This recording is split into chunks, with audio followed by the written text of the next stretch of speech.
Hello, good morning everyone, welcome back to my another blog. সবাই কেমন আছেন? আশা করছি সবাই অনেক বেশি ভালো আছেন এবং সুস্থ আছেন। আমিও ভালো আছি। তো এই যে আজকে রেডি হয়ে প্রথমে ভাবলাম একটু দেখাই নিজেকে। তো এখন রেডি হয়ে গিয়েছি। এখন হচ্ছে আজকে বাইরে বেশ কিছু কাজ আছে, তো সেই কাজগুলো করতে বেসিক্যালি বের হচ্ছি, সেজন্য সারাদিন আর অন্য কোনো কিছু দেখাইনি আপনাদেরকে। তো এই যে এখানে কিছু ড্রেস আমি টেলারের কাছে দেব ড্রেসগুলো বানাতে, কারণ এই ড্রেসগুলো অনেক দিন হয়েছে কেনা হয়ে গিয়েছে, তো বানানো হয়নি। তো এই ড্রেসগুলো বানাতে দিচ্ছি। আর হচ্ছে আইব্রোজ করব, দেন হচ্ছে একটা ঘড়ি দেখালাম। এই ঘড়িটা আমি নতুন কিনেছিলাম, কিন্তু ঘড়িটা আমার বিশাল বড় হচ্ছিল বারবার।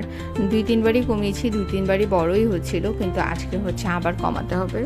মানে মনে হয় যতবার যে না এবার ঠিক হবে, কিন্তু সেবারও আবার প্রবলেম দেখা দেয়।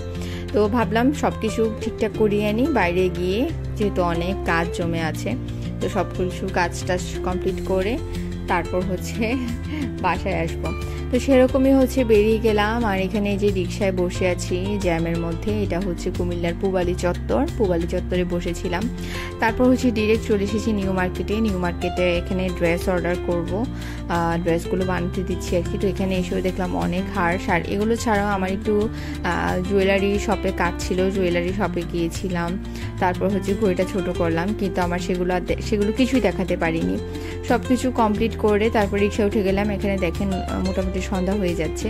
আর এই যে এখন হচ্ছে পার্কের সাইডে যে রাস্তাটা আছে, এই রাস্তা দিয়ে হচ্ছে বাসায় চলে যাচ্ছি। বাসায় না, বেসিক্যালি এখন প্রথমে পার্লারে যাব, কারণ আমি যে পার্লারে জেনারেলি যাই সেই পার্লারে গিয়ে দেখি যে পার্লারের আপু বাসায় নেই। তো কি আর করব, সেখান থেকে হচ্ছে ভাবলাম যে আমার করতেই হবে আইব্রো।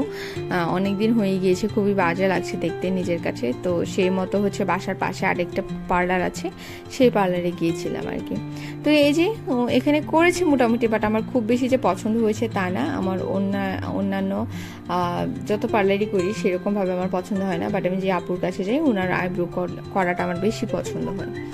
কিন্তু যদিও আপু নেই, তো কি আর করবো, তাড়াহুড়া করে আমি এখান থেকে করে নিলাম।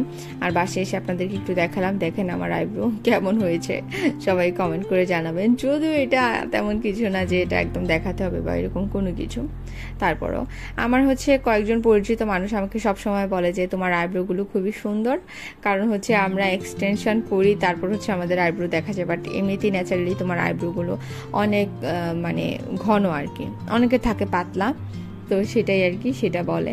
তো সেজন্য দেখালাম। তো আসলে ঘন আইব্রো হলে একদিকে ভালো যে হ্যাঁ তোলার পরে দেখতে বেশ সুন্দর লাগে, কিন্তু যখন এগুলো তুলে তখন বোঝা যায় যে কত ধানে কত চাল, অনেক কষ্ট হয়। তো যাই হোক, এখানে বাসায় এলাম। বাসায় এসে ফ্রেশ হয়েছি, ত্রিফকে খাইয়েছি, অ্যান্ড অন্যান্য যা কাজ ছিল সব কিছু কমপ্লিট করেছি। আর এই যে এখানে হচ্ছে এবার চা বানাচ্ছি, কারণ সকালেও চা খেতে পারিনি, সময়ের অভাবে বা যে কোনো একটা কাজে ব্যস্ত ছিলাম। তাই ভাবলাম যে আজকে চা না খেলে হবে না, চা আজকে মিস হয়ে গিয়েছে, সেই জন্য চা নিয়ে বসে গেলাম চা বানাতে আর কি।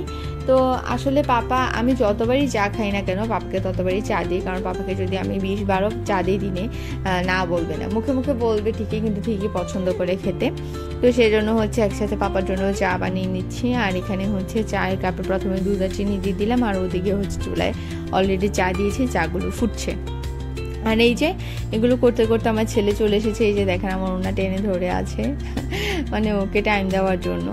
তো যাই হোক, যেহেতু কাজে ব্যস্ত, তো চাইলেই আসলে বাচ্চাকে সারাক্ষণ টাইম দিতে পারি না, তারপরেও চেষ্টা করি বেশিরভাগ সময়টা ওর সাথে স্পেন্ড করার, কারণ বাচ্চাগুলো যখন বড় হয়ে যায় এরা আর আমাদের আয়ত্তে থাকে না, সেটাই স্বাভাবিক। প্রত্যেকটা মানুষেরই নিজস্ব একটা জীবন, ডিসিশন, ইচ্ছা, অনিচ্ছা এগুলো তৈরি হয়।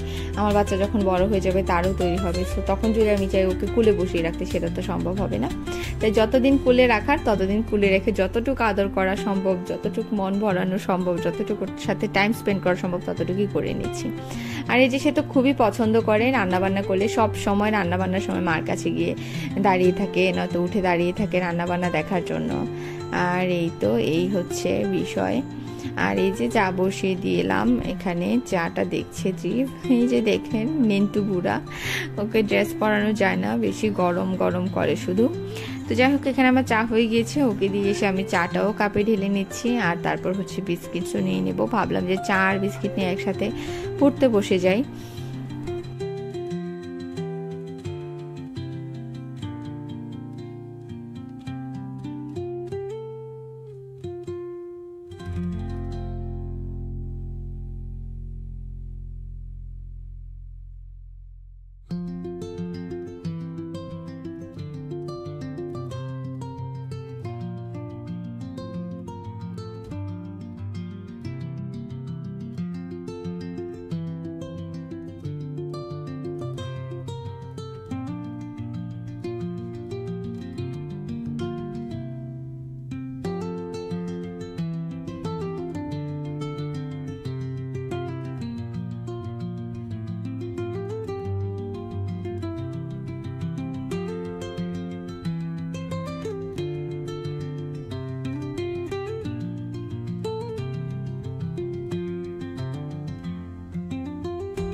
তো এই তো চা নিয়ে নিলাম, আর এখানে টোস্টও নিয়েছি, আমার খুব ফেভারিট টোস্ট এটা, রাশ টোস্ট বলতে কষ্ট হয়ে যায়।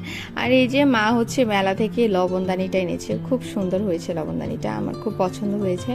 আর এই যে বিস্কিটগুলো নিয়ে নিলাম, এখানে মানে প্যাকেটের মধ্যে যে বিস্কিটগুলো ছিল কোনোভাবে হয়তো ভেঙে গিয়েছে, তো ভাবলাম ভাঙা বিস্কিটগুলোই আমি খেয়ে নিই, তাহলে আর অন্যদেরকে খেতে হবে না।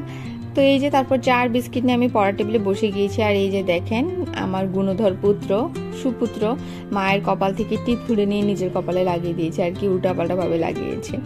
তো এই আর কি, পড়তে বসলে ও আমাকে ডিস্টার্ব করা শুরু করে দেয়, ওর শুরু হয়ে যায় এটা ওইটা ঢং, যত সব খালি মায়ের সাথে ঢং, পড়ার টেবিলে উঠে উঠে সব নষ্ট করে ফেলবে, কলম টলম যা আছে সব কিছু নিয়ে বায়না করবে, শুধু এটাই হচ্ছে ওর কাজ।